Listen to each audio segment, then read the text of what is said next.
It hit me. He said, you can do it. Balagopal, you can do it. Then he started explaining, you don't have to be a technical guy because you can build the team. And he said, the institute will help you. I kept the board informed about everything, especially about bad news. We faced the textbook problem of dumping by foreign manufacturers to kill us. We were the only Indian company. So what did they do? They started dumping. Now, they started dropping the prices so much that it was unremunerative for us. So we followed them down. I filed the first anti-dumping duty petition in India. Nobody knew how to fill it up also, the form. Right. I just sat in Delhi with some friends, one of whom was Amitabh Kant, who was a deputy secretary that time in the commerce ministry. It was, I think my exhalation of breath could have been heard all over Trivandrum. It's not that I was a flag-waving Malayali or anything. I was just thinking, where else will I go? I'm from here. Right. I speak the language. I know the place. Yeah. Why on earth should I go somewhere else where I don't speak the language? I don't know anything. Just because some labor cost might be 10 rupees less or something. We take all this for granted. So he said, Balasan, we have checked the quality and outcome, output and performance of every component and every part of your product. Right. And there's nothing we find needs changing. So I'll play devil's advocate to your God's own country. Sure. So one statement you hear a lot is unionization is a major burden. It's too disruptive. My company had 4 unions. Woman Chandy was my INTUC trade union leader. Advocate Sampath was my CITU trade union leader. The BJP head of this district was the BMS trade union leader. And the largest union in my factory was an independent trade union. I never lost 1 hour's production in 25 years. We had disputes. What is the beauty of this factory is that the disputes were resolved through mediation by the labor department or without the mediation of the labor department across the table.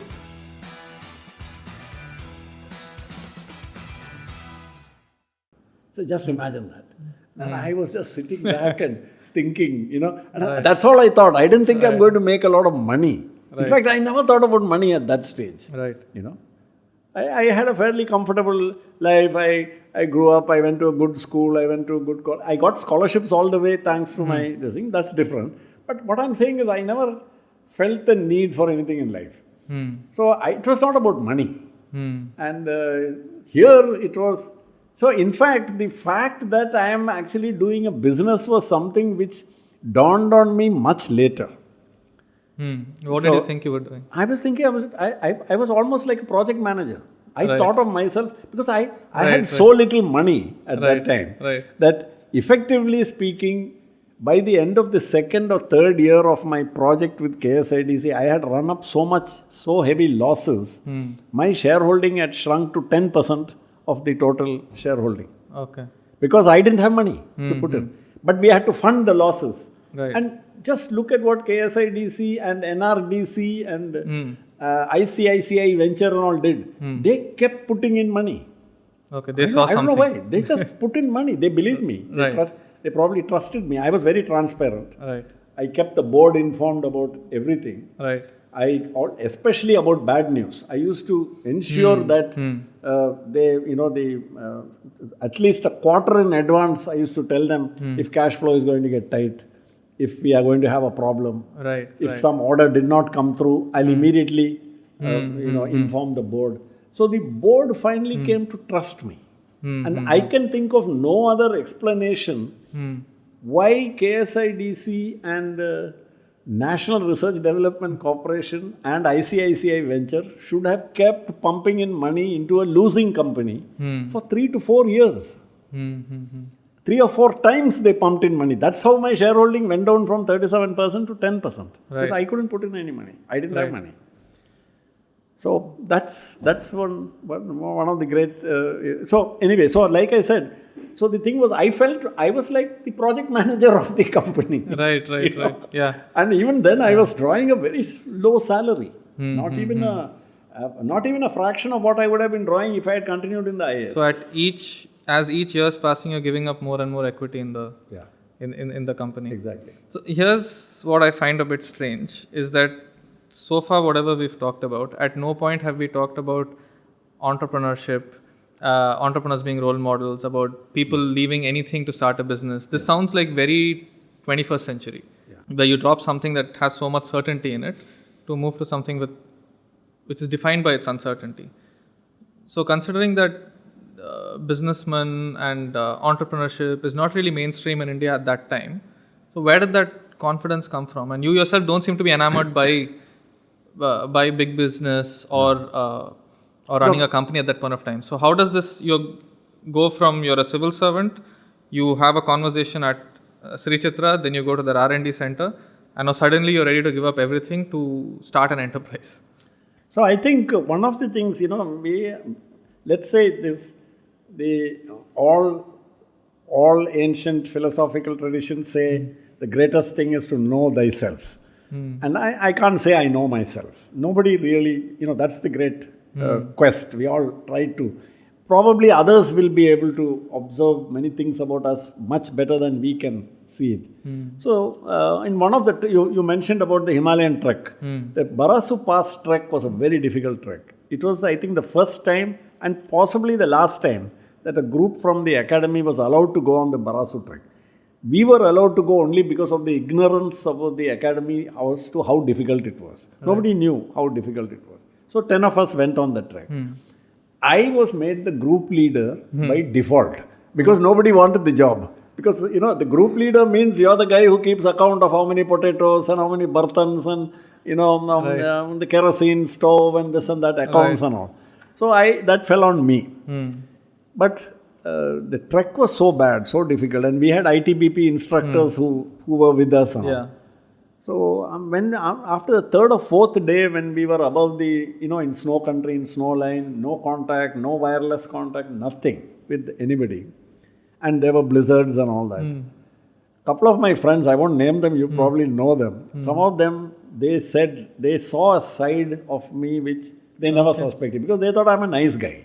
And they found that I was taking decisions quite naturally. I don't remember all that, but what they told me later was, and then one of them many years later in a batch reunion in Delhi, my 77 batch, we have a reunion every time in around July. In fact, this year also I'm going to Delhi for the batch reunion. So one of the batch reunions, one of my batchmates said, Bala, I never thought you had it in you to take such a decision, to quit the service and to succeed. Right. So one guy said that. The other guy responded saying, if you had come on the Barasu track, you would have realized he is capable of doing it. So what I'm saying is, this realization, self-realization sometimes happens when you put yourself into tough situations. And I have been in that sense a risk taker. Like I'll try something, I'll try a game which I have never played before, I'll try a particular task which I've never done before. So that was, and why I used to do that was just to satisfy myself that I could do it. That's all, not to go anything further. So I think this willingness to challenge oneself and get out of one's comfort zone is one of the necessary conditions for entrepreneurial, apart from great dollops of good luck and all that, because I know I had all that. But you must be willing to step out of your comfort zone. That's really interesting, because I was just 3 days back, I was listening to the Harvard University commencement address by a person of Kerala origin, Abraham Verghese. Oh, the doctor. The doctor. So he was the guest, the commencement speaker there. So he was saying that, I remember noting this down, he said that character is defined by the decisions we make under adversity. And so more or less I think this is a very literal example of that. 100%. Okay, so now you've decided, you've quit, you left it all behind, and where do you go from there? You go for that interview, I presume, to get the license? After you've quit the service, you're going to NRDC for the interview? Then that interview, you get that. And the interview I got it because I was very much supported by Dr. Valyathan and Dr. Ramani. Okay, right. Both of them supported because they had already almost interviewed me. They had interviewed you, yeah. So they literally pushed my case, and it was... So you get that. Now take us through this process now. You're new to this whole game. Yeah. And you have to, I presume you have to raise money, you have to register, you have to do so many compliances. There's a lot of things that you're not familiar with until now. So how do you go about that? What are these things? What's the first checklist like? So the checklist part was easy for me because I had this friend who had just set up another company with KSIDC assistance. And so he had gone through and he had just gone through it. And he was a very sharp guy, very bright guy. And he was an employee of that company. So he took me through all these things, and in fact, I had a desk at the corner of his office in Trivandrum, where it was like he was taking a daily tutorial for me about what to do, all those things. But the tough part was raising the finances, because KSIDC was willing to fund my project. Mr. S. Padma Kumar, very legendary person who later became chairman of, chief secretary and all. He was the chairman of KSIDC. So I remember I had a meeting with him, and at the end of that meeting, where the finance manager and others were there, Mr. Janardhan Pai was the finance manager, I remember, and there was one B.R. Menon who was the general manager. All of them were there. He told them that, see, these were his words. He said, this is a nationally important project. This project was developed by a national lab in Trivandrum. And Mr. Balagopal was about to take this project to Hyderabad because somebody gave him the impression that KSIDC is not interested in funding this project because it was too risky. I remember what he said. He said, if we don't fund projects like this, what on earth are we doing? Why are we here?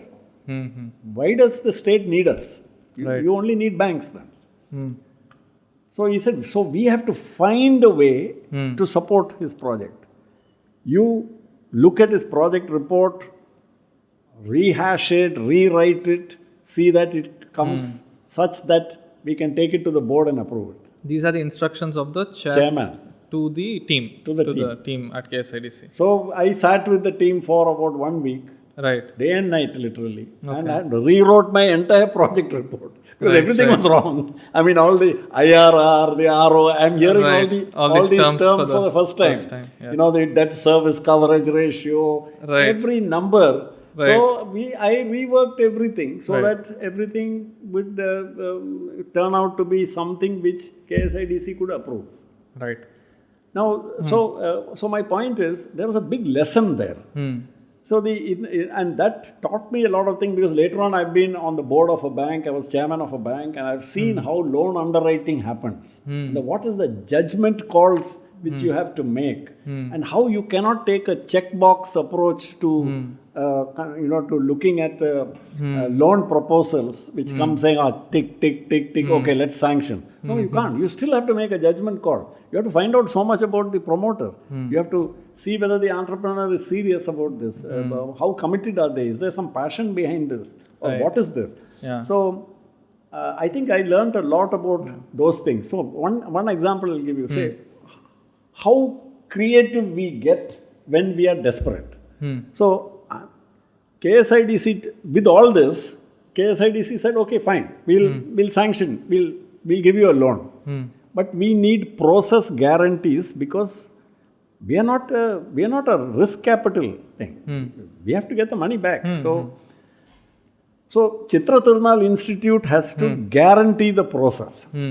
So I went to the institute, and Dr. Valiathan said, no, we can't. Nothing in our constitution allows us to take a commercial risk and guarantee something. We can't. So I came back to KSIDC. Then KSIDC said, you'll have to find somebody. So I went to NRDC in Delhi. NRDC said, we can't guarantee because it's a commercial risk. How can we take that? Then I thought, that's it. It was a showstopper. There's no way. Then we were just sitting there when the company secretary, general manager, and myself of NRDC, all of us were sitting in the room. The company secretary was just leafing through the memorandum and articles of association of the NRDC. Right. And he finds a clause. Right. He said, he shows the general manager, says, sir, it is written here that in the case where it is necessary to promote the adoption of indigenous technology, NRDC may take up to 25% of the equity of a company. Okay. Licensee company. Which the folks at NRDC were not aware of at that They didn't know because they had never used it. They had never used Yeah. it. So we went straight to the managing director of NRDC. He looked at it and said, yeah, why not? Let's, anyway, we have the power, let's try it out.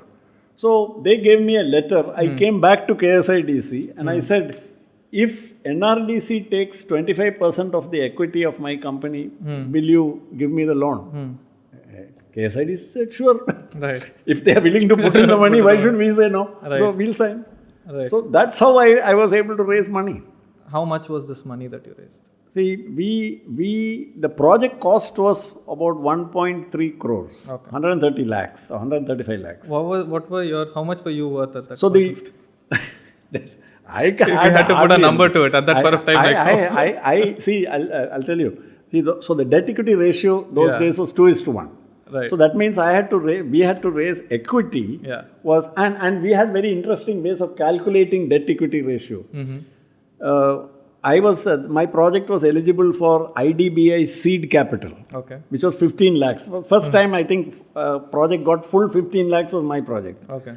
That 15 lakhs is counted towards promoter's equity Okay. for purposes of determining the debt equity ratio. Okay. So that was one. Okay.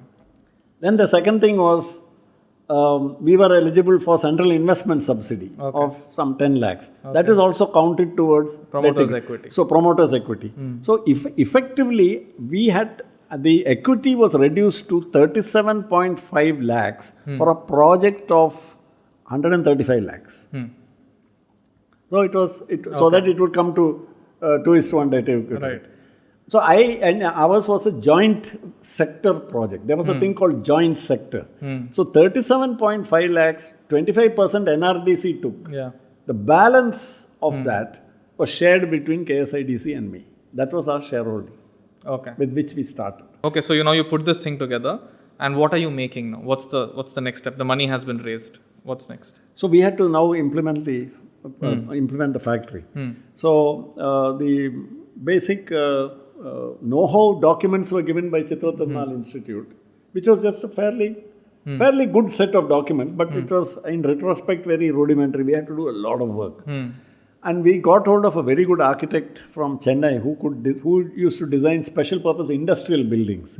So we went to him and he sat with the institute people and came up with the concept design for the interiors. It's essentially the interiors of the factory. And there also it was very interesting. We bought a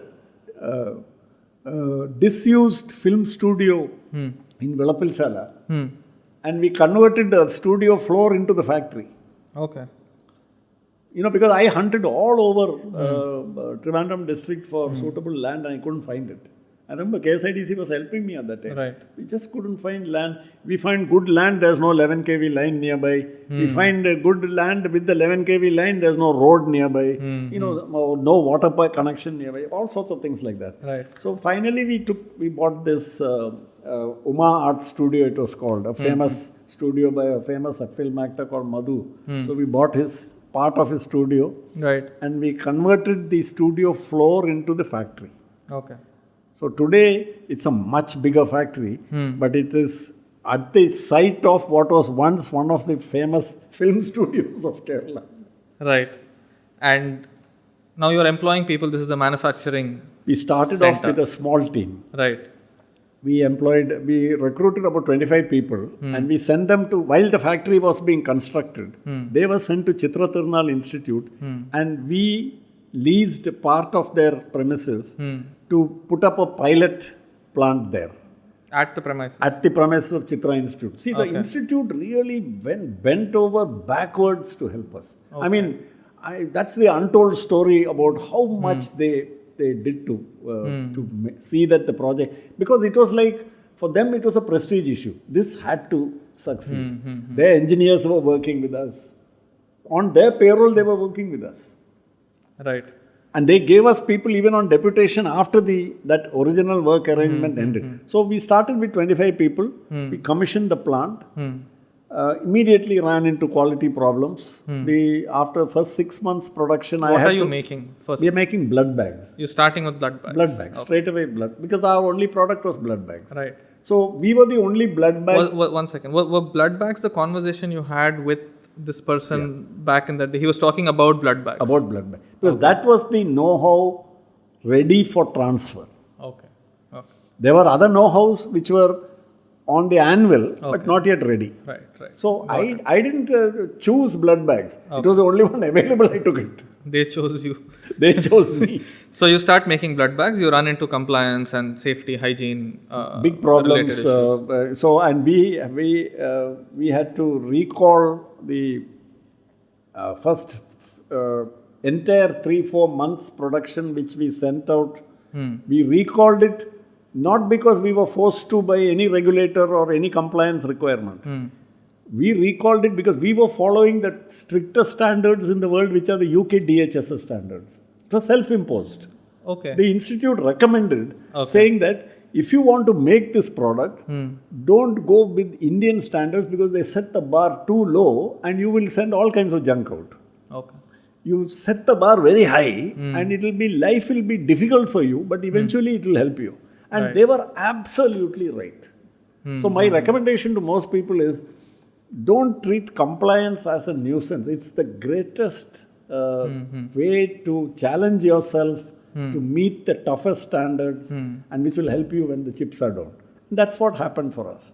Right. So we recalled that batch and that earned us a lot of goodwill because many hospitals like All India Institute of Medical Sciences, Delhi, Tata Memorial Hospital, Bombay, and Assembly of God Church Hospital, Calcutta and all. When our people, when they're saying we want to take they say, what's wrong? There's nothing wrong with the products. They say, no sir, company ka policy hai, product recall, we will look at it, we will examine it and send it back to you. So they got quite impressed. It doesn't happen in India, this kind of. How did you land these clients to begin with? Considering you're just starting off, how are you landing AIMS? That's another story. Tata. They participated in the clinical trial of this product. Because Chitra Tirunal Institute adopted the toughest international standards themselves. They had an ethics committee which had to clear the product for human trials. Okay. There was no mandate on that. There was no Indian legal mandate. The institute chose to do that because those are internationally best practices. Right. So the ethics committee mandated multi-centric clinical trials. And the centers were Tata Memorial Hospital, All India Institute of Medical Science, Assembly of God Church Hospital, Adayar Cancer Institute, and places How about all the metros? All the top. And the big ones in the metros. And Chitra Tirunal Institute Hospital. They also. Right. So you're recalling these products, you're obviously improving them, sending them back. Things start to stabilize. Where does this Japanese collaboration start? Oh, that actually came in much later. Much later. So let's come to that later. Yeah. So I presume we're talking about the mid to late 80s at this point. Yeah. Right? And now we're heading to 1990, which is sort of our watershed in terms of the Indian economy.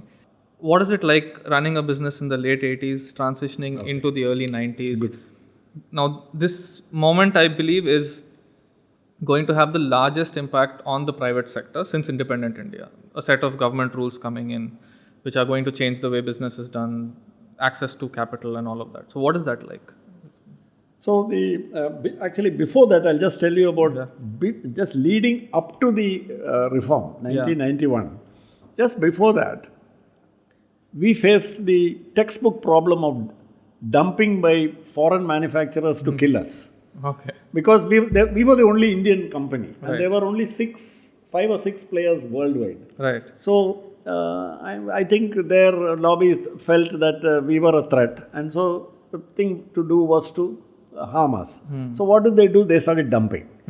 Now they started dropping the prices so much that it was unremunerative for us. What prices are we talking here? Like how much is a blood bag and where is those days? In those days. Today, a single bag system, which is just it collects whole blood and you transfuse whole blood. So it is just one bag. A single bag system today, I think, should cost about 150 rupees. Back then? Back then it was, I think, 15 rupees. And what was the competition cutting it down to? The competition cut it down to 10 rupees, 8 rupees, 7 rupees. And then we took a decision. It was a very tough decision. I mean, I told the board, we cannot afford to get out of the market. We have to stay in the market. We can't stay in the market with 15 rupees. We have to reduce price. So we followed them down. Okay. But it couldn't last because they had enough time, deep pockets. So I then discovered, it's probably part of the record and someday somebody should write about it. I filed the first anti-dumping duty petition in India. Okay. Nobody knew in the Commerce Ministry, nobody knew how to fill it up also, the form. Okay. There was no lawyer to advise me. Right. I just sat in Delhi with some friends, one of whom was Amitabh Kant, who was a deputy secretary that time in the Commerce Ministry. Right. So we sat all together and with them and filled out all these forms and all that. And I was going in and out meeting different people. Right. To cut a long story short, one day I'm sitting in my office in Shastamangalam and the typical untidy looking Government of India IGS, on IGS envelope, which is made out of newspapers and old covers and all that. Yeah. And I open it and one small piece of paper, brown paper, drops out. I open that and it was, I think my exhalation of breath could have been heard all over Trivandrum because it was so in public interest, Government of the President or whatever is pleased to impose a countervailing duty of 40% on imported blood bags. From that day, our trajectory started. This is the year 1988. 88. 88 August. Right. And I won't forget that. Just after Onam. The best Onam gift I could have got was that. Wonderful. So this was the leading up to. So once we got that, we went back to work with a vengeance and we started, all our energy, Josh came back and we started sending out products into the market and slowly clawing our way back because the importers all went out. Right. The importers stopped competing because they had to pay 40% duty before they land the product itself. Right. So we got some protection. But even then there were anomalous situations. For example, you could import a blood bag at 40% import duty. I needed to import high quality 16 gauge venipuncture needles paying 160% import duty. Right. So the finished product which they didn't have to pay. They didn't have to pay. Because they're making it outside. They're making it outside. Yeah. So it was we had all kinds of problems. And I remember going and sitting and arguing with the Commerce Ministry people. Even we had shouting matches. We used to really lose it and all that. Because I had all the evidence and all the data. Right. But there was no sympathy. Because we were still in that regulatory framework. Right. And then Narasimha Rao and Manmohan Singh happened.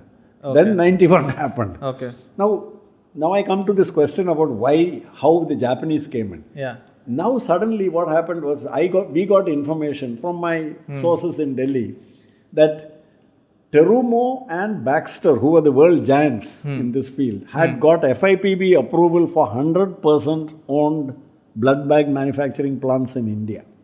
Okay. They had already got FIPB approval. Okay. So that was the writing was on the wall. That's the Foreign Investment Promotion Foreign Bureau. Investment Promotion Board. Right. So FIPB approval means it's like the license. They got the license. Now they just have to set it up. Yeah.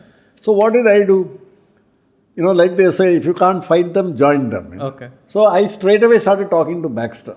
Right. Because I had no contact with Terumo. Okay. I talked to Baxter. Right. And we got to first base actually. And I met the chairman of Baxter.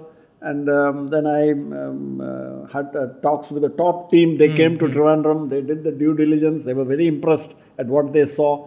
What they saw was a small factory, but we were so transparent and open, showing them everything that they were very impressed. And we went to the MOU stage. But we couldn't go to the next stage because Baxter top management changed and they put a hold on all M&A deals Sure. while they were reviewing their some internal problem. At that time, Terumo, which had been keeping out, they moved in fast because they got really worried when we were talking to Baxter. So you just see how it works. Right. We What didn't kind plan- of market share did you have just in prior India- to this in India? In India, we had more than a 50% market share. Okay. I think So these two companies were coming in to partner with an indigenous company which had more than 50% market share. at that so that was their interest. Yeah. Because we were competing. I mean, they were already in India, Yeah. but they found that they could not make much of a dent in our market share despite all their best efforts. And that's why they were prepared to talk to us. So when you say they were already in India, this is prior to 1990, they were taking care of the remaining 45 or 50%. Because these big private corporate They were paying hospitals, they were paying the 40%, 40% import duty and and coming all in. of that. Right. These big hospitals and all. And Yeah. many of the big hospitals were even getting duty exemption. Right. But by then it didn't matter for us because we Right. were established. Got it. And the prices had also moved up. So then Terumo moved in and one thing led to the other and very soon we were shaking hands on the deal and we had some very tough negotiations but finally we shook hands on a very good deal. Okay. And this was in 1999 June that we signed and the signing ceremony was done in Delhi at the Oberoi Hotel and the chief guest was this guy who was the CII Director General Amit, I forget his name now, short guy. Anyway, and the other chief guest was Hirabayashi-san, who was the Japanese ambassador. Okay. And the chairman of Terumo and all came down. And it was a big show. I mean, we had a nice time. Sure. And that deal, that JV was, really worked well. It had its challenges. We had our very difficult moments when it's, Yeah. So one second. So through the 1990s, no major foreign player has actually managed to set up base in India through the 1990s. Because they had, you said after 1991, these guys had the clearance for 100%. Yeah, but they didn't set up. They didn't set up. No, because, so Terumo signed with us. We were talking with Terumo from Terumo, I mean, we were talking Baxter. initially with Baxter, Yeah. 96, 97, around that time. Okay. And then it takes its time. It takes its time. And 98, we almost signed with Baxter, then it fell through. Then Terumo moved in. And we signed with Terumo in 99 June. Got it. Now, this Japanese collaboration, what does it do to the way that you operate your factory floor? More than just the partnership, how does it influence your day-to-day, if it does? Okay. The most interesting answer which I want to give to you is, see, there are two levels at which a manufacturing facility, high-tech manufacturing facility operates.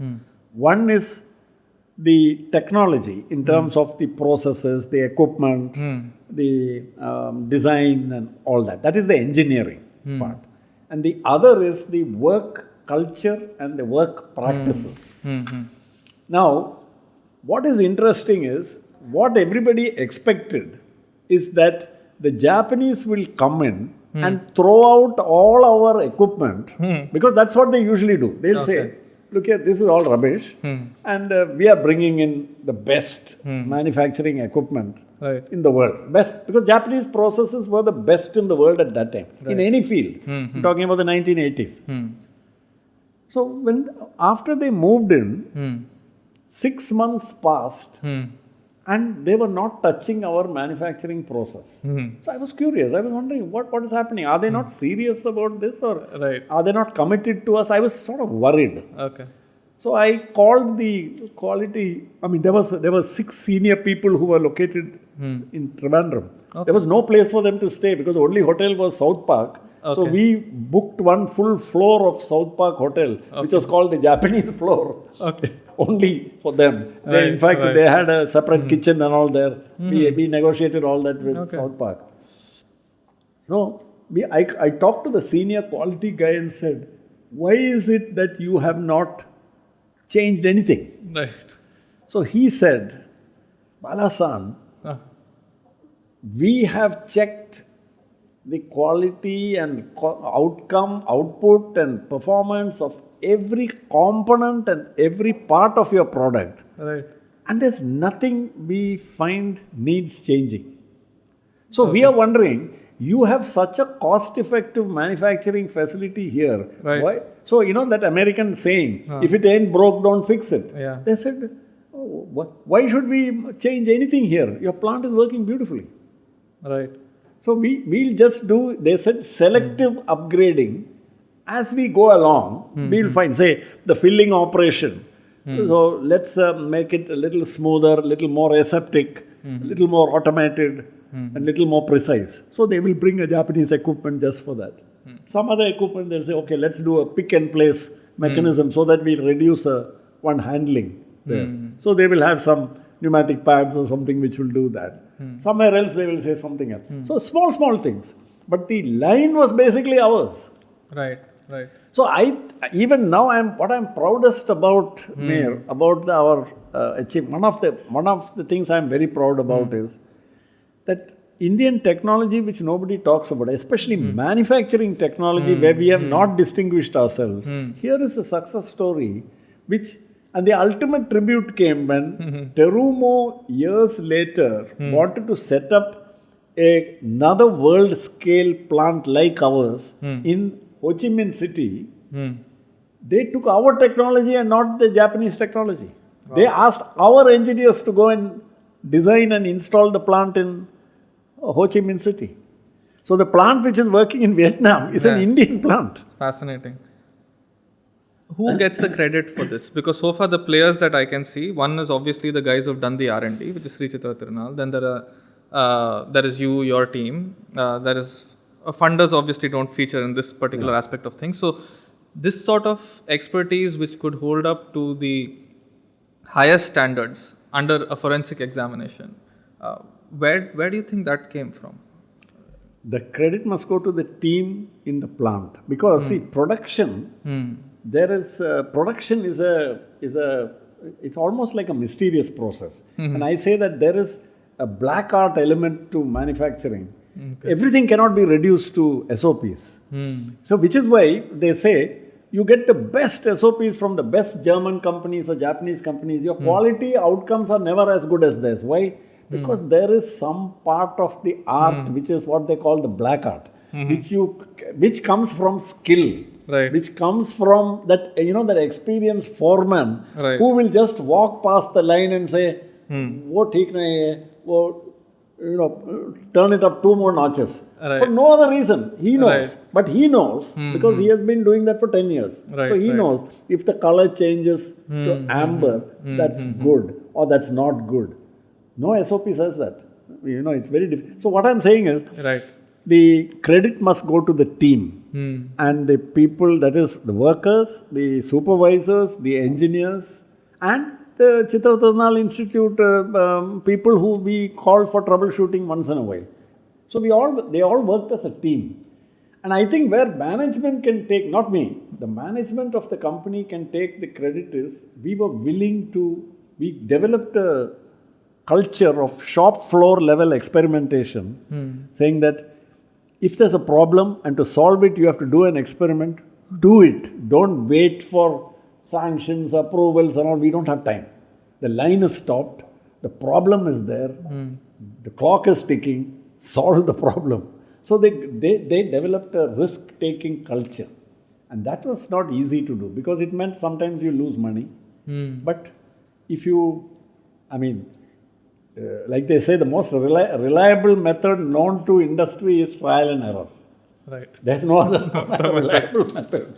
So if you were to look back at what are the things that are peculiar to Kerala, one question I would have before that actually is, I presume that one reason you had to set up in Kerala was because KSIDC was one of your partners. They wouldn't fund a business outside. Were you considering other states as well? Good question. I'll be very frank, actually Dr. Valyathan told me, you better find some other place to set up your factory. So I said, why do you say that, sir? He said, because KSIDC have told me they are not interested in the project because they said it's too risky or something. So I don't know what happened. There was some conversation at that time. So after that, it was that I met Mr. Padma Kumar. And then he must have had a conversation with Dr. Valyathan. I don't know what was the result of that conversation. When Mr. Padma Kumar met me next, he was sold on the idea that this project has to come to Kerala. So his whole idea, in fact, I remember he asked me, one of the things he said, when I asked him, sir, what do I need to do for KSIDC to approve my loan? His counter question was, what do you need from us to put your project in Kerala and not in Hyderabad? I'd planned to do it in Hyderabad. Right. I'd bought land there, actually. Okay. In a place called Kottur, in Mehboob Nagar district. So I'd bought land because I was told that they are not interested in funding. You're not interested. So when KSIDC said they are interested, I didn't think twice. Because I thought to myself, it's not that I was a flag-waving Malayali or anything. I was just thinking, where else will I go? I'm from here. Right. I speak the language. I know the place. Why on earth should I go somewhere else where I don't speak the language? I don't know anything. Just because some labor cost might be 10 rupees less or something. I said, why should I add on so many more difficulties? You have home field advantage. Here I have the home advantage. And that was one of the very correct decisions which I took. In retrospect, when I look back, why did Penpol succeed? Why did Penpol, which was such an unlikely startup, become the world's biggest manufacturer of blood bags in one location, with products going to 58 countries across the world? It's because of all the positives of Kerala. The highly skilled workers, the highly trainable workers, the fact that we have an urban continuum of sorts. Urban continuum across the state, so that managers and people could stay near a factory and not feel they're in the boondocks. Because their children can go to good school, their wife can go and teach at a good college nearby, there are decent roads, there are bus services. We take all this for granted. We think transportation, is having a metro. We don't think about the fact that if you get onto a bus in Velapilshala, in 10 minutes you're in Tambanur. Right. We don't think about how important that movement is. I remember when I went and met the managing director of KSRTC, I forget, some major general or something it was. I went and met him to say that the only big employer in Velapilshala is my factory. Right. Your bus does not run at my factory shift timings. So who are they serving? I said, it's a mystery to me why that bus is running there at some other time. Right. My shift is 8 o'clock. Your bus should come there at 7:30. Right. So he listened to me and changed the bus timing. Okay. These are, I think, the real home ground advantages. That really. You can do this with. This would have been difficult for you to walk into another state's road transport corporation and. Maybe I may have been able to do it in Tamil Nadu. Maybe because I can sort of make myself absolutely. But as you move further away, I think the communication gaps would naturally increase. So far we have this really successful company, which is at its peak, producing more than 12% of the world's blood bags. It's all being made out of a single unit in Trivandrum. Now, moving to today, I think my question is, so why would you say Kerala has not sort of replicated this success at the rate which we would expect, given that you have this sort of pioneering setup already there in the state? So my answer to your question is that my fourth book here, this book, is actually an answer to that question. Kerala has been doing that. Nobody noticed. That's all. Okay. Nobody noticed. That's why I gave it the title, Below the Radar. And the subtitle is The Untold Story of How Modern Manufacturing Grew by Stealth in Kerala. So, my company came up in the late 80s. It was set up in the late 80s, started functioning in the 90s. So, we are all children of the reform period, effectively. And you look at all the other children of the reform period, Synthite, Agape, Dent Care, SFO Technologies, PK Steels. There are 50 companies I've listed. All of them were the product of this period. Now, so something happened at that time. And all of them were first generation industrialists. Like India's largest, most successful high-tech electronics exporter is not Apple and Foxconn and all that. It is SFO Technologies in Kakinada with 5,500 crore turnover and 8,000 people on their rolls. How many people know that? And they make high-tech imaging equipment for Siemens and Philips and GE, who are rivals. Right. They make the products for both these rivals in the same factory in Kakinada. I've been to that plant. Right. You have to see it to believe it. Or Agape, the largest in vitro diagnostics test kit maker in India. Or Dent Care, the largest prosthetic and dental implants manufacturer in Asia, Southeast Asia. They are located in Muattura. How many people know of that? So all these companies came. So my point is, it is not just Penpol. So what happened, I think, was these are all startups. These were high-tech ventures, high-value addition, which required a lot of technology inputs. See, the steel casting plant of PK Steels, the R&D input is so high that the head of R&D is, his name is Professor Rastogi, who is from Meerut or somewhere, who was in Indian Institute of Science, and PK Moidu, who was a managing director of PK Steels, met him and used to go to him, just get onto a car and drive. Every time they had a technical problem in Kozhikode, he'll go to meet Professor Rastogi and say, Rastogi Saab, we have this problem, how do you solve it? In Meerut? No, he was in Indian Institute of Science in Bangalore. In Bangalore, right. He was from Meerut. Got it. So when so the story what I'm saying is, when Dr. Rastogi was retiring, Moidu quietly went and told him, will you come and work for us? Right. So he tells me with a smile that what Rastogi told him was, he said, Mr. Moidu, I like you. I'll come to Kozhikode. If my wife likes Calicut, I'll settle there. Right. And luckily for Moidu, Rastogi's wife liked Calicut. Right. So what I'm trying to say is, all these companies which I've listed have a high R&D content, high knowledge content. That is what is their competitiveness. If you take Synthite's R&D budget will put any Bombay Sensex corporate to shame. The amount of money which Synthite spends on R&D every year.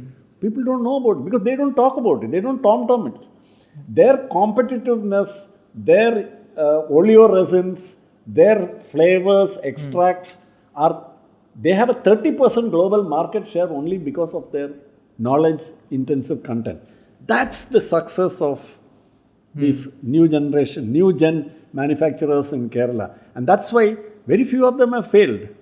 They've grown and grown and grown organically. Synthite has grown to over 3,500 crores. I mentioned SFO Technologies is 5,000 plus. PK Steels is about 1,000 crores plus. And Agape is now already 600, 700 crores and going places. So all of these this SME is the format for, I think, the future of Kerala business. You're not going to get large plants employing 10,000 people. You're going to get many plants employing 300 people, 500 people, maybe at a stretch 600, 800 people. So if I look at what you're saying that we're getting there. We're getting there. This is a very high-tech, high-education focused industry, and it's a high-tech, high-education focused environment, and you don't get there overnight. It's not. It's sort of a process, and it's on the way up. Exactly. And it is not. These are necessary conditions which cannot be created by throwing investment at the problem. You need time, and you need public policy which is aimed at public education, public health, public social welfare, and public infrastructure, like basic transportation. See, we all think, we don't appreciate how good Kerala's transport infrastructure is, because we think transport infrastructure means 6-lane highways or bullet trains. We think it is that. I'm not saying it is not that, but I'm saying transport infrastructure for a manufacturer like me is my workers and my managers must be able to get to their work spot and back to their homes comfortably. Say maximum commute time of 1 hour or something. Kerala is a land of commuters today. How many people stay in company-owned accommodation in Kerala? You find a person will stay in Muatupuzha and will be working in Thrissur, or somebody will be staying in Kottayam and working in Cochin. That's because of this transport infrastructure where every town, every village in Kerala is connected by good roads, many bus service options, and multimodal. So you can take a train from, say, Chengannur to Kochi, and then take an auto or something for the last mile connectivity. So we are well networked. Now, if you, instead of all this, if you provide bullet trains and 6-lane expressways, great. Nobody is going to complain. You're going to get there faster. I'm saying it's fine. But people discount how good and how functional the system is, because geography favored us. We have a linear transportation setup. So it is very simple to make a hub and spoke transportation network in Kerala. So you have answered this question by citing certain very successful companies.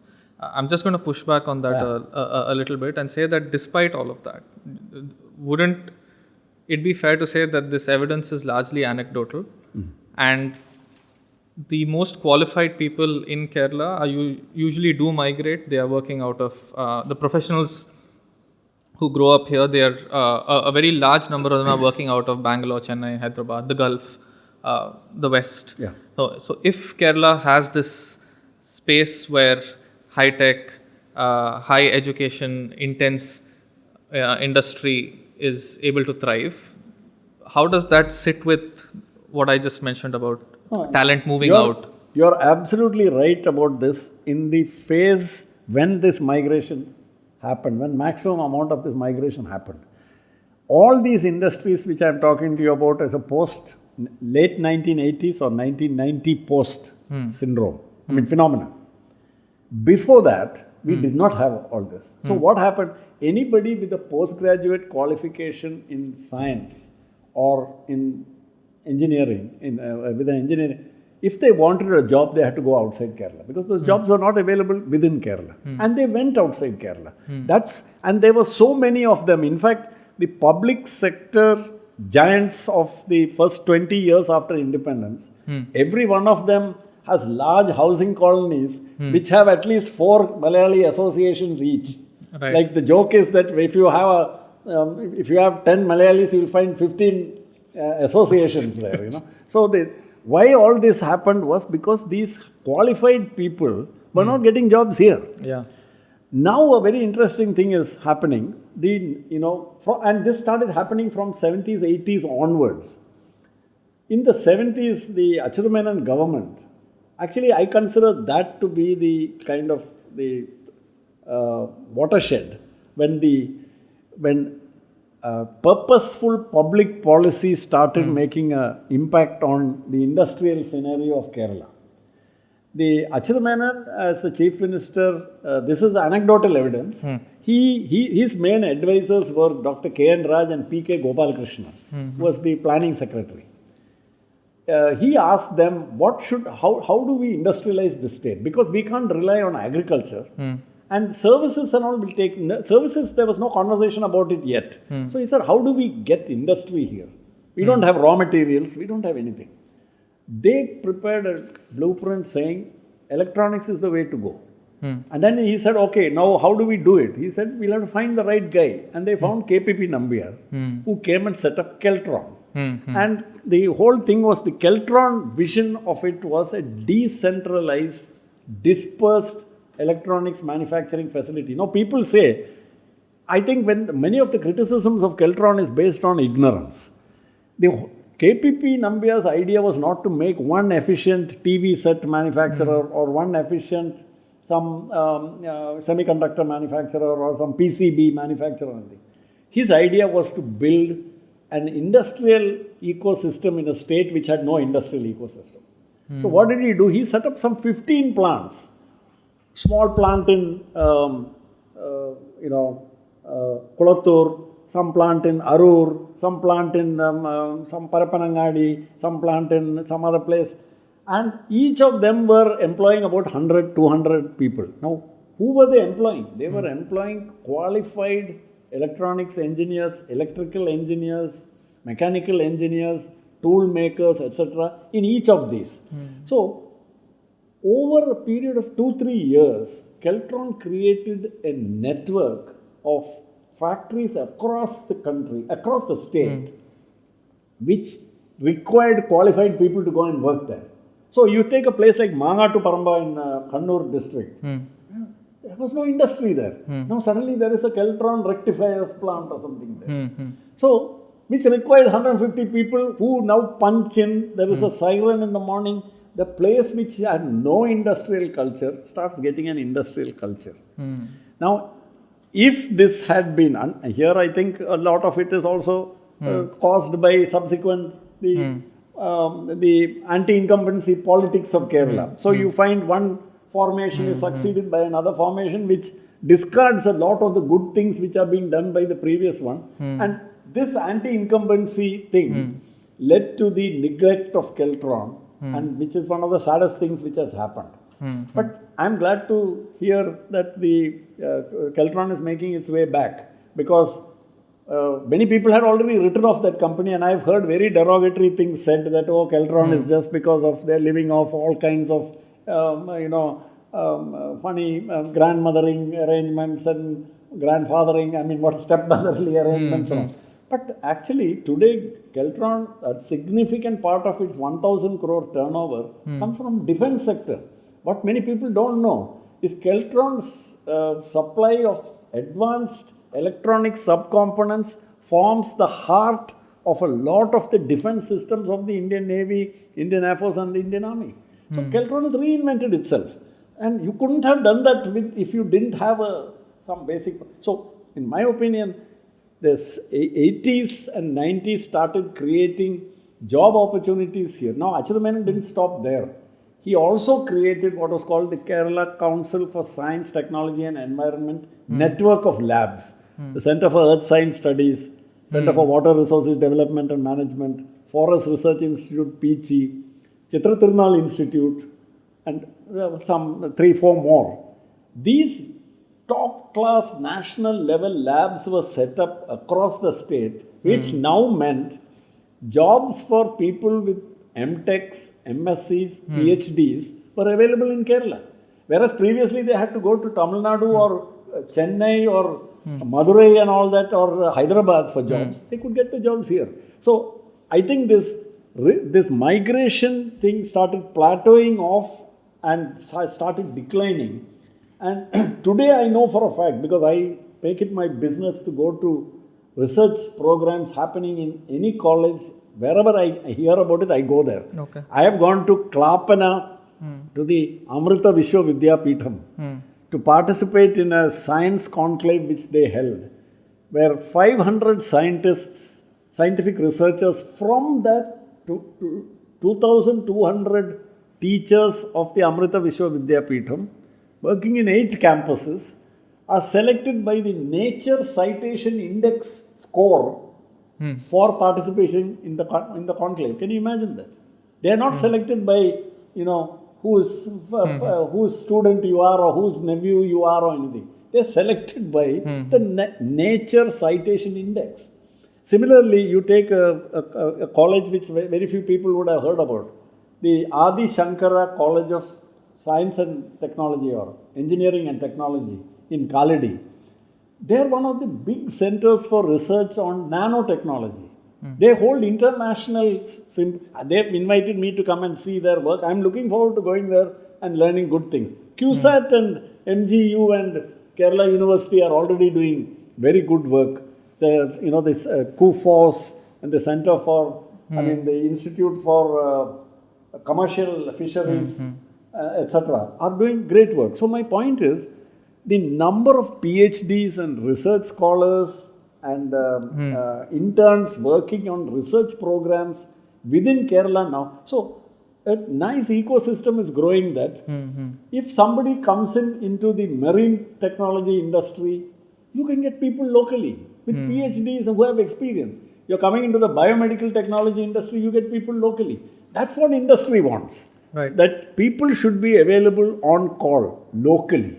They're all available. So I think you're going to find now, Mir, that Kerala is going to find more and more enterprises coming up as MSMEs, which will come with the startups, maybe startup ideas, or somebody coming back with experience from overseas assignment or something and wants to do something back in their hometown. And you're going to find many more such cases coming, and people like KSIDC and the KFC and SIDBI and all that should fund these organizations, because they're going to form the backbone of an MSME, very powerful MSME ecosystem in the state.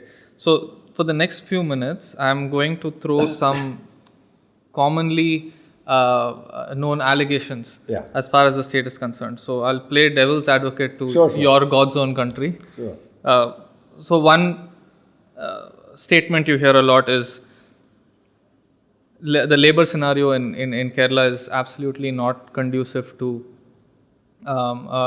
business at all. Unionization is a major burden. It's too disruptive for industry, which is why a lot of Kerala-based businessmen set up factories outside Kerala. They set up mostly across the Western Ghats and Tamil Nadu. What would you say to an investor who tells you this? So first thing I would say is that was not my experience. So I mean, first I will respond. See, when we start a conversation, people will say, "Who are you?" So I'll say, "I'm a guy who started an enterprise with 10 people, and now that factory employs 1,400 people." Yeah, but you're the exception also. No, so exactly. So I'm coming to that. So 1,400 people. Not one of those is a person from Jharkhand or Bihar or I have nothing against Jharkhand and Bihar and all that. What I'm trying to say is they are all people from some part of Kerala, this area. So similarly, when you take any one of these companies which I listed, if you look at the skilled content the jobs which have to be done, these people are all from this area. My company had 4 unions, has even now 4 unions. They come, and I've had trade union leaders. Uman Chandi was my INTUC trade union leader. Advocate Sampath was my CITU trade union leader. The BJP head of this district was the BMS trade union leader. And the largest union in my factory was an independent trade union, which had the maximum membership. I never lost 1 hour's production in 25 years of operating that factory 24/7. It never shut for a single day, that factory. And it was not that we did not have disputes. It was not that everything was hunky-dory. No, we had disputes. But so it would be a really bizarre place where you find 1,400 people working without having any disagreements. So what is the beauty of this factory is that the disputes were resolved through mediation by the labor department or without the mediation of the labor department across the table. So in other words, there was a dispute resolution mechanism at work within the company and outside the company. One of, people, the district labor office, for instance, in my opinion, one of the great resources and strengths of Kerala is a labor dispute resolution mechanism which no other state has of the same quality, because this one is tested very often. So, and my point is there's nothing wrong with that. See, disputes happen, disagreements happen. They must be resolved across the table with people sitting down and talking. If you have to have 25 meetings, have 25 meetings. That's not a waste of anybody's time and all. You should have those meetings. That's how democratic processes work. And that never prevented us from becoming the most profitable among all our competitors. None of our competitors could stand against us. If you look at our PAT, PBT, ROI, ROC, any measure of corporate success, we were way ahead of the rest of the competition. Ultimately, that's all that matters. So that's who you are. Let's come to the larger picture. latest information, for instance, I don't want to take over the last period we have to take today's information. Yeah. The latest information by the Bureau of Labor Statistics, Government of India, is that 15 or 18% of the labor disputes in India are in Tamil Nadu. 18% of the labor disputes. And number of man days lost, number one is also Tamil Nadu, which is more than 20%. Kerala doesn't even figure in the list of top 8. But that could be because they have more. So that's right. So I don't think that's a per capita or per unit. No, number. It doesn't. See, my point is when there must be a meaningful number. See, this pushback keeps happening because the narrative about Kerala is so skewed, bad, so negative that when it's like when I say for instance said about my company, I remember a retired diplomat in a conversation said, yeah, Bala, that's an exception. So I said in my book I have listed 50 companies. He said they are all exceptions. Then I said, what conversation is possible after that? I am giving data like this, and if you say everything is an exception, it is. So my point here, Mir, is that the evidence today is in terms of industrial disputes, number of man days lost, value of production lost, Kerala doesn't even figure in the list. True. So even this is not anecdotal. This is aggregate information of the Bureau of Labor Statistics. I think there is very solid evidence to that as well, because I've been here for a decade, more than a decade now, and I got introduced to the idea of a hartal after coming to Kerala. I grew up in Chennai. It was quite often that we used to have hartals, and I remember getting on a phone with my parents. They are asking, "Are you at work right now?" And I say, "No, the day is off because there's a hartal." And I became familiar with the idea of there's a statewide hartal, there's a district-wide hartal, depending on the severity of the event, who's calling for it. Yeah. And at any given point of time, I could tell you when the last hartal was. Yeah.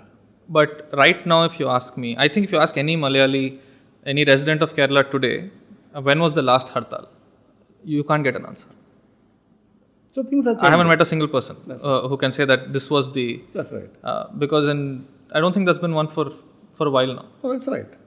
And see, then we have to also look at the record. Say if you take not only my plant, you take any manufacturer, all these manufacturers I talk, you go to their plant records and plant logbooks. See, if there's a hartal, everything should have come to a standstill. How come these guys are producing still? How come the goods are flowing out?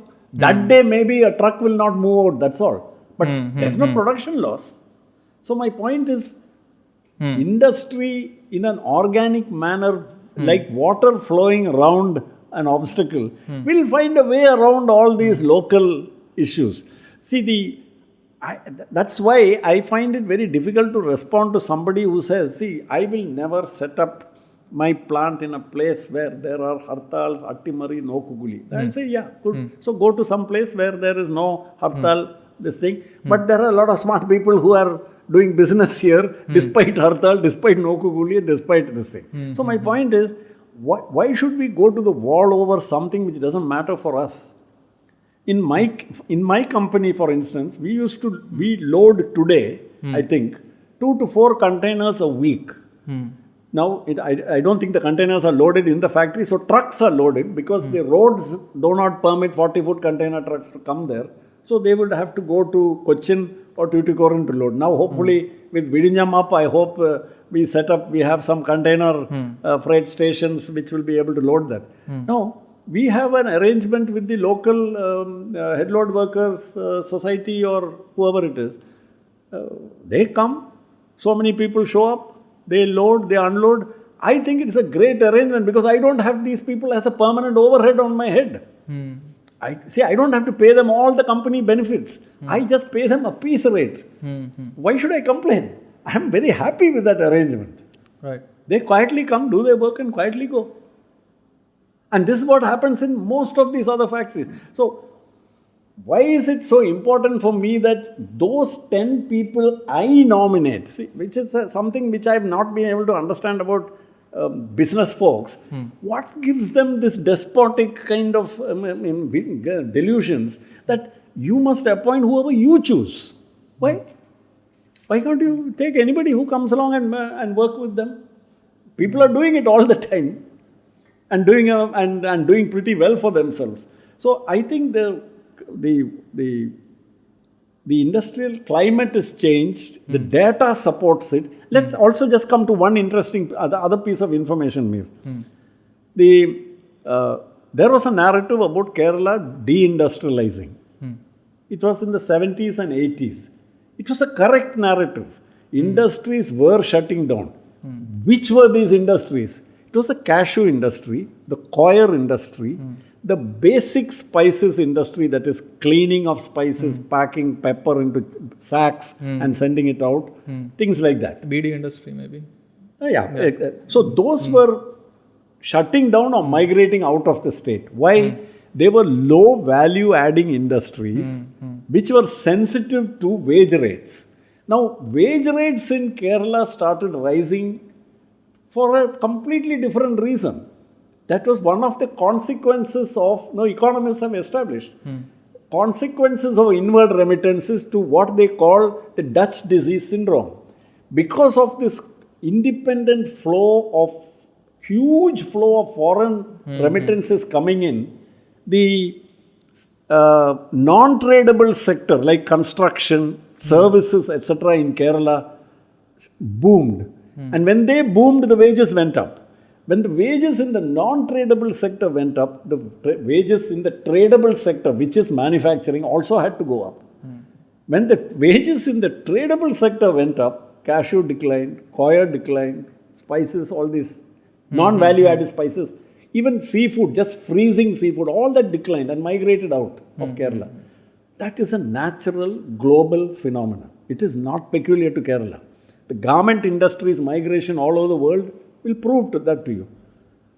But the narrative of deindustrialization of Kerala was based on fact. My point is, that was like the natural evolution. What has replaced it is the high-tech, high-value-added manufacturing which has quietly come in, not as part of a big strategy, but because of independent decisions made by independent entrepreneurs, small startups, and they grew and it became like this. Invisible hands. Invisible hand, exactly. So they came in. And now you have if you take figures, aggregate figures, very difficult to come by, but I'm just making some guesstimates. In 1990, when the liberalization started, the share of manufacturing in the gross domestic product of Kerala, gross state domestic product, had fallen to below 10%. Say about a few years ago, it has risen to about 12% or thereabouts. And what is interesting is, for what has fallen below 10% has risen to 12%. Now people think, what, big deal, 10% has gone to 12%. 10% of a $35 billion economy and 12% of a $145 billion economy is a completely different ballgame. And what has happened? Low value adding industry has been replaced by a technology based high-tech, high value adding industry. So you've had a transformation actually which has been happening in Kerala, and now what the government is doing and should do much more is strengthen this by giving research grants, by giving not the usual financial sops. These companies don't need that. We should be able to give them something much better, like facilities for doing their R&D, some way in which even funding part of their R&D and all, if we do, I think we'll be able to attract many more such companies to come in here. So there's an event like the Invest Kerala Global Summit that just concluded in February. There are multiple views on an event like that, but in your opinion, do events like these serve a particular purpose, or are they just flashes in the pan? What do they achieve? I think the Invest Kerala Global Summit 2025, which was held in February, is is an investor meet with a difference, in the sense of the kind of homework and preparation which had gone into it. So it was not about a big glitzy event showcasing a lot of big names, get them all onto the stage, make big extravagant promises, etc. Now all those there were things like that. There was an optics element to it. We have to understand that when politics is involved in this, there is competitive electoral politics at work. So that will be there. But I think since I was already had come into KSIDC board in October, I had an opportunity to see this at fairly close quarters and participate in many of the road shows and sectoral meets. I was very impressed at the response which I noticed in those road shows and sectoral meets, which tells me a very important thing, that actually we should be doing those things more often. We should not be doing them as just one-off things every 2-3 years for a big event, as a precursor to a big event. But this should be part of the routine work which an organization like KSIDC and a department like the Industries Department should be doing to showcase Kerala and the investment opportunities there. That was the first thing. The second thing is, the event itself was a revelation for many participants from outside the state who came, as well as Keralites who had probably spent most of their life outside the state and had probably in their annual visits for Christmas or Onam or Eid gone to just their home village and gone back. They've not really looked around. So as far as they're concerned, Kerala is unchanging. You know, say if I'm from Badagara, I come and land at Kozhikode, I go straight to Badagara, and then I come back and I say, I see all my old people, the same village, the same Murkangada, the same thing. But actually Kerala had changed, which they did, many of them realized when they came here. They said, you know, there were people, I met some people who said, we have been going around attending, because they represent big companies. We attend all the investor meets in all the major state capitals. They said, we have not seen such a modern venue, like the venue, so well equipped, so well laid out, and so convenient and so easy to reach, and such a spectacularly beautiful setting. So what they were talking about was not coconut trees and this. They were talking about a technologically sophisticated convention venue, which could hold a couple of thousand people easily, which had phenomenal acoustics, and where the catering and everything was done in such a seamless kind of fashion. Right. That impressed them no end. And they said, all the transportation arrangements, vehicles coming, going, no unnecessary snarls and getting... So they were talking about a Kerala which they did not know. That is, they said, we never knew that Cochin has all, and they found that there are 200, 300 flights a day from Cochin. They never knew that. They thought some airport, somewhere, few flights, this, that. So I think that there was, like you say, discovery of India. There was a discovery of Kerala, which happened because of the Invest Kerala Global Summit. Right. And many Malayalis who are living in Kerala, who come from Kozhikode, Cochin, Thiruvananthapuram, Kottayam and all, and he came for this meet. Spent many youngsters came and took selfies and all that with me. They don't know who I am, but they just think I must be somebody.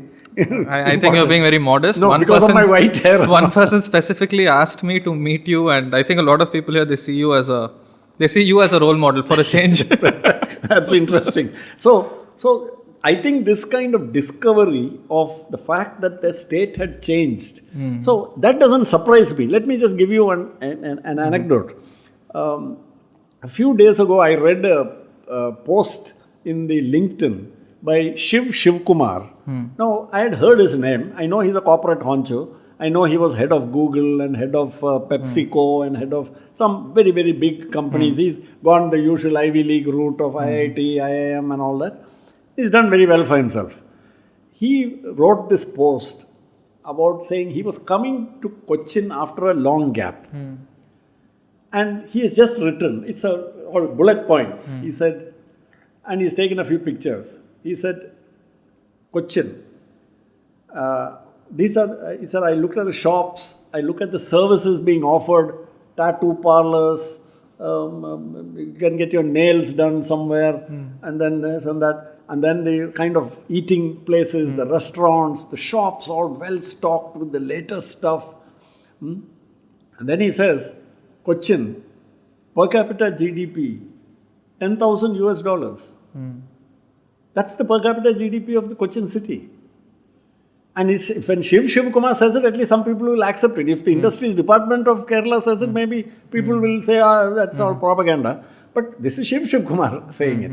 So, anecdotal information like this is pointing, that's one. Yeah. The second piece of information which I tell people about, there's another picture about Kerala that every other state is growing very fast, but Kerala is not growing fast. Kerala is also growing, and they say because of remittances. So I point out to people, see, because I'm as a student of economics, I tell them, remittances are not counted in GDP. GDP means gross domestic product, which is output of goods and services within the state.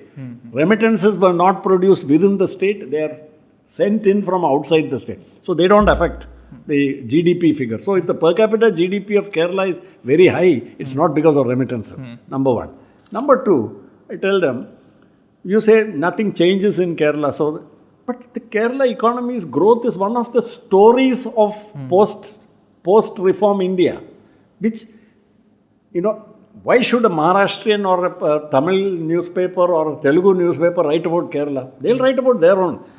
But people here in Kerala don't seem to know. In the year 2000, Kerala's gross state domestic product was 77,000 crores. In the year 2022 or 23, it was 11 lakh crores. During this period, Kerala's GDP doubled 4 times. It doubled once in the first 6 years, doubled once again in the next 6 years, it doubled again in the next 6 years. This is nominal GDP at current prices. And it doubled again. You can just do the math. So I said, how many of you, I tell the people in the audience, how many of you are now thinking, so you think this is a piece of history which I'm saying. I said, I'm not saying history, it's 2023, 24. I'm talking about last year.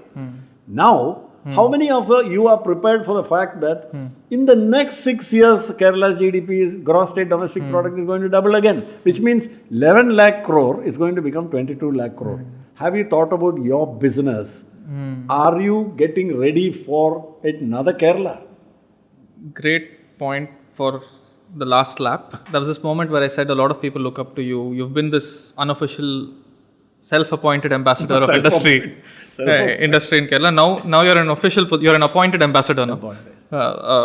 So what advice would you give a young Keralite today who is thinking, should I go and who's highly qualified, competent individual, who's thinking, should I just take up a salaried job somewhere or should I take the risk to start a business? It has not made a hard and fast decision, more or less like you back in the day, not set on something. What would you tell this person? So first thing is I would tell this person that there are now opportunities in the state for them to both get an interesting job in exactly their line of interest, which was something which you could not tell that they would be. Say if a person is a marine biologist or if a person is something in plant pathology or if it's in phytochemicals, there are companies, there are enterprises or there are labs in Kerala which want people with those qualifications. So there are jobs. So I think what we need to do to help such young people is organizations like KSIDC, as well as, we should create a Bureau of Labor Statistics and Employment or something like that, where we make it into a database on these high-tech jobs and we make it as nuanced as possible. We don't just say MSc, PhD. That's very bold statement. We have to make it more nuanced with more parametric things like how many years experience in what, in manufacturing, in research, in this thing. We should be able to capture all that so that somebody can go to that website or to that portal and say, hey, there are these jobs which are available within, say, 1 hour's driving distance from where I am staying. I like that. And let me go and check that out. Even if the salary is lower, I can commute from my home. So it's worth it. So, people make all these kind of calculations. So this is one. So this is for the jobs. Now for the enterprise, I would explain to them, you have to, I mean, people should understand, and that worries me a bit. See, this whole promotion of the startup ecosystem has also been going to dangerously, almost irresponsible levels, I feel, where people are made to think it's great fun doing business. So I tell people it's not fun. You are taking on responsibilities. You are taking huge risks. So then we need to explain this notion of risk. So I tell them, why do you start a business? Because you think you're going to get a much higher return on investment of your time and effort than taking a job. That's why, isn't it? Have you thought about why you're getting a higher return? Because there's a higher risk. So I said risk is part of the game. So you must understand that every startup, even in Silicon Valley, the majority of startups fail within the first year. And 75% of the remaining will wind up in the next couple of years. There's no reason why those statistics should not apply here. They will apply here also. So the important thing here is they should understand, do they have the stomach for risk? Do they have the financial safety net or wherewithal so that their families and all that are, and if they understand that, not to scare them off, but to make them make a better decision. So then I think we can talk about, we have a very good startup ecosystem which has now been rated by impartial assessors as one of the most thriving and booming, buzzing kind of startup ecosystems anywhere in India at least. So my advice to them would be this, that you have to take the decision according to your aptitude. And if your aptitude is for a job, there are great jobs which are available here. If somebody wants to start a business today and they are in Kerala, what are you have mentioned this before, but specifically addressing the young 20-year-old, what are the specific home advantages that they have, that 20-year-old today has? So one of the things is that they can start this business.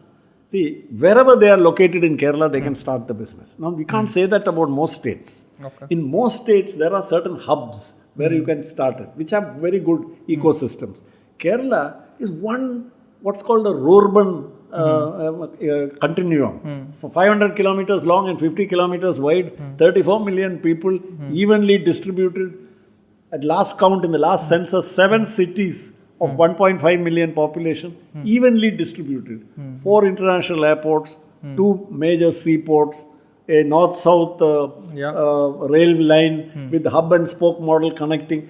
So you can commute from any part of Kerala to any other part of Kerala, which means a startup guy, say, if I am from Perindalmanna, I need not go anywhere else. I can set up my unit in Perindalmanna. And many people have. For example, Kuriakose of Muattupuza, where did he set up his unit? In Muattupuza. Thomas John of Agape, where did he set up his unit? In Pattimattam, near Kolanjeri. He didn't come to Cochin, to Kakinad, because that is the place to come to. He said, no, I am from Pattimattam. Let me set it up there. I am from that panchayat. Everybody knows me. I grew up there. So he set it up there. And he's just built his 4th factory. So obviously he's doing well. So my point is, if you go across Kerala, you have the ecosystem is well distributed. So there's a public infrastructure ecosystem. That is clear. Yeah. What else is there? Then the other thing is the educational. The human capital ecosystem. The human capital ecosystem is very well dispersed across the state. There is no place like a huge concentration where you have some great universities and then you have the boondocks. No, it's not like that. Here you have everywhere you go, you find well-known colleges with a 100-year pedigree and with good departments, and now which are again beginning to reopen and re-emerge from, say, years of neglect, because higher education system was badly neglected in terms of investment. Now, for the last 5 years at least, I know definitely, but even probably slightly longer, there has been investment going into the higher education institutions, mostly to strengthen research infrastructure. That is the beauty of it. The strengthening of research infrastructure will feed back into business, will feed back into entrepreneurship. It's a win-win investment. It is not just like putting intelligent, smart classrooms. But this research infrastructure which you put in, faculty, research students going to come together, produce knowledge, create skilled people who go out and work in industry. Sintha Eternal hire dozens of PhDs and masters of MScs in biochemistry and microbiology and all that. So there is this skilled ecosystem for knowledge industry. Skilled manpower resources for knowledge industry are available from Kalikavila to Kasaragod. The density of qualified manpower is distributed quite evenly. Which is rare for any state. And actually one of the failures, I would just say, just an aside, one of the failures of Indian economic development model has been the neglect of public education and neglect of higher education across the country, which is resulting in that despite the investment flows which are coming into industry, they're not getting the skilled people. So what do you do with that? See, our figures are shocking. The figures are that less than 10% of Indian workforce of 500 million possess skills of any kind. Less than 10%. In China, the figure is 60%. In South Korea, it is 85%. How do we compete? Kerala, I think the figure will be close to China's figure. That's the big advantage. Because when we say skilling, we don't mean only welding and fitter and plumbing and all. We mean a guy who's been through school, completed school, and even people who have gone into undergraduate college. That is the cohort which is needed by modern industry. Not just an able-bodied fellow who is willing to work 8 hours a day. Final two questions. During this entrepreneurial journey, which you took at huge risk, were there any moments where you reconsidered your decision? Where you were like, why did I do this? I had all the security of a government job. Why did I get it? And I wish I could go back. There were many moments. And there were times when, not just when I passed through some very bad times, of all business, you pass through bad times. I think one of the mental conditioning which entrepreneurs need to get during boot camps and workshops and all is, entrepreneurship is not exempt from this law that everything that goes up will come down and everything which goes down will go up again. So life is full of these things, and you have to accept the highs and the lows. And if you don't have the stomach for it, don't get into entrepreneurship. Then stay out of it, because there's no way to mitigate this part of it. So it is not just during bad times that I felt it. There are times when my friends have asked me, do you regret it?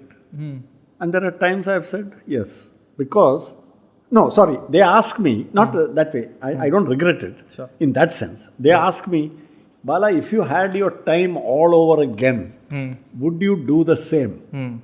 And my answer is no. Okay. I would have stayed in the IAS. Okay. And I think I would have become a good IAS officer. And I would have promoted entrepreneurship. I would have done what you are doing for industry. I would have tried to do my best to create an ecosystem. But I don't think I was really equipped for the kind of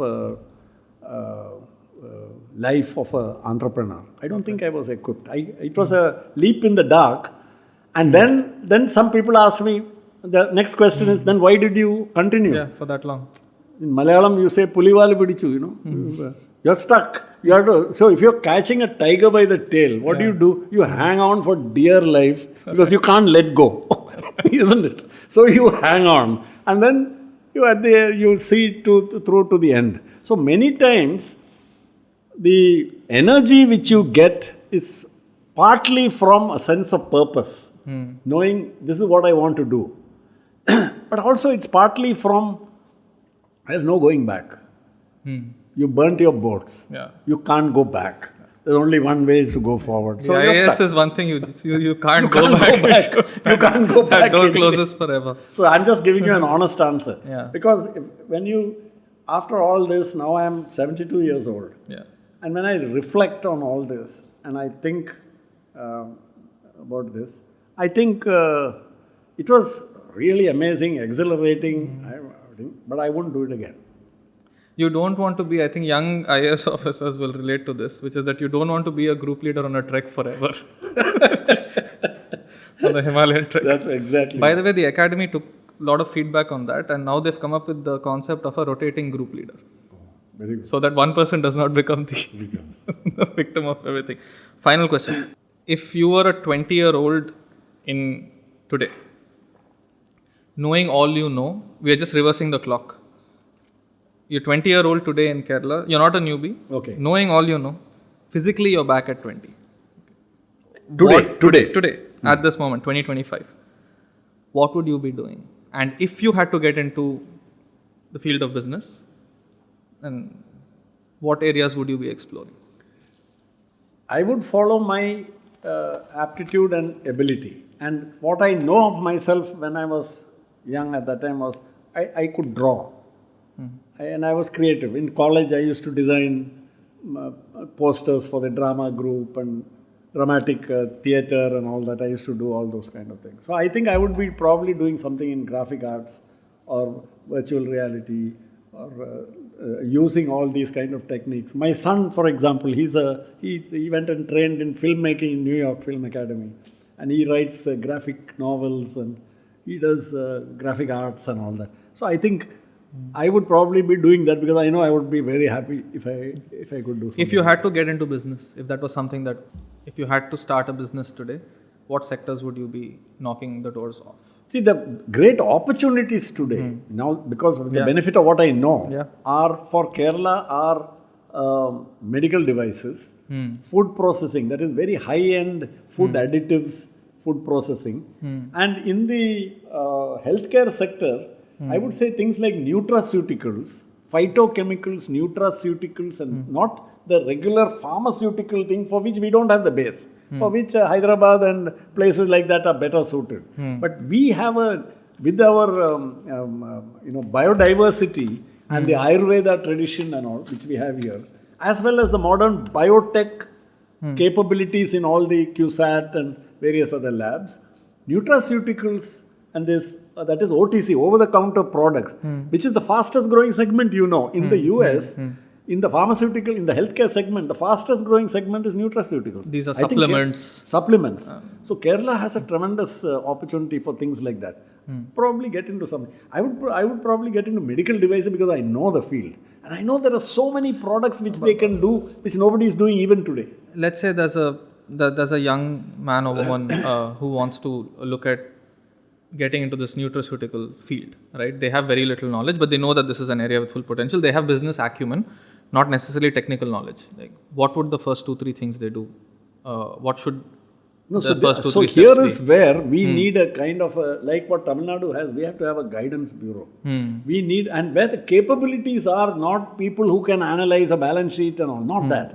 We need people who know that, look here, there are these schemes of Government of India, these schemes of Government of Kerala, even the Government of Tamil Nadu or central or international agencies have various schemes and various incentives and all that, number one. Right. Number two is, there should be a data bank of where are the skills for these things. Where do I get an expert in this field? I should get the answer. I don't know where to get it from. So if I am told, you go to CFTRI or you go to CMFRI in Cochin or KUFOS or the Center for Industrial Fisheries on the Foreshore Road, which I went and visited. What amazing capabilities they have. For instance, ornamental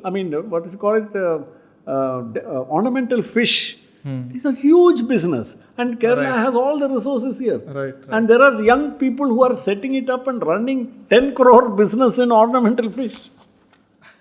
This is becoming really hard for me to conclude this conversation, but this I promise you, this is the final question, which is, if someone listens to you, what you've been speaking for the past 2.5 hours, anybody would say, a nice person would say that, oh, these are a lot of great things. Another person would say these are very selective things. But I think everybody would agree that people don't know much about most of this stuff. Even for Keralites, I mean, if I were to ask the people who are the crew here today, how many of them would know about all these businesses that are being talked about, all these stories? Ariyamo? So this is the first time most people are hearing about it. Why do you think that is? And what needs to be done about that? This seems to be a problem that keeps recurring. That there's all these great things, all great things are happening, but somehow no one's heard of them. I think This is part, there is a thing called the dangers of the single narrative. And that is related to something which Daniel Kahneman, the Nobel laureate, is called the confirmation bias. Now, a combination of this single narrative and confirmation biases, if you believe that nothing happens in Kerala, Right. then your brain filters out any information which contradicts that belief and allows in only that information which confirms that belief. So it will just, so that's what leads to confirming, and that's what leads to, for instance, how prejudices get baked in to a person's personality and all that. That's how it happens. And it's a human trait. It's nothing, it's not a defect, it's a human trait. All of us are guilty of. So the problem is, I think the challenge here is you have to change the narrative. So the way to change the narrative is not just by throwing facts, it's by creating another narrative. And that narrative cannot be built on thin air. It has to be based on reality. So when these realities are placed before people, they start to think about it. Not that they say, oh, I have seen the light. No, they don't immediately fall for it. But especially young people are the ones who are being maximum misled. They have been misled to thinking there is no future for this state. So they think that I better get a visa, I better get a passport and go somewhere to New Zealand, to some unheard of village in France or some part of US, some real boondocks there. Not going to an Ivy League university or anything, some tutorial college in some suburbs of Atlanta. But if I go there, I'm fine. Because why? There's no future for here. Now, when I tell people about this is how the Kerala economy has grown, I say, I'm not cooking this up. These are published figures. You can go to Wikipedia and get these figures. I tell people, where are my references from and all. Then I can see some of the young fellows are immediately going to their cell phones and checking that what I'm saying is correct. So, when they do that, you can see them beginning to, you can almost hear the things, levers turning and changing gears in their brain. They have not been told this. They have been misled into thinking that, see, that India is one of the fastest growing large economies of the world is not propaganda. That's the truth. It's a fact.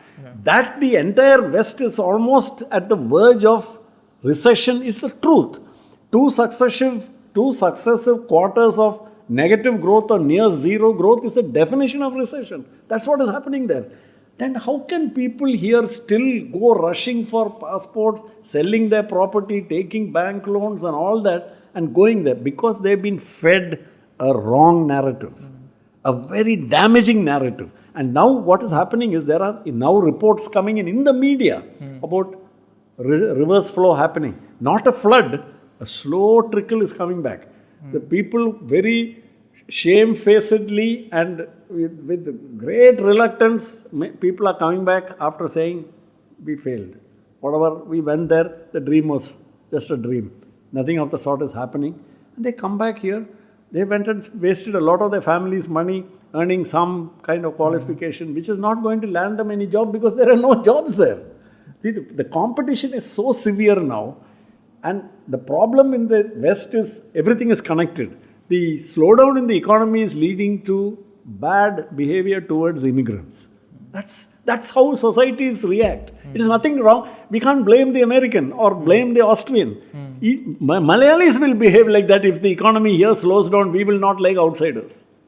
Isn't it? We will do the same thing. If there are no jobs here, we'll say all Jharkhandis and Biharis go back. We'll start doing all things like that. Luckily for us, our economy is still growing because we are still a lot of underemployed and underdeveloped resources are still there in India. So we got only one way to go, which is up. So my point is this narrative needs to be changed. And the biggest thing which KSIDC and all of us needs to do is to help to change this narrative. And I am very glad to participate in today's discussion because I feel it is discussions like this which will help change the narrative. Great. So fantastic. Thank you so much for your time. And I'm sure there's so much to be learnt and so much to be processed based on what you've said so far. And look forward to more such conversations in future. Thank you so much. It was a pleasure participating in this, Mir, and I'm looking forward to working closely with you and all the other colleagues at KSIDC and the Government of Kerala in trying to help change this narrative. Thank you. Thank you.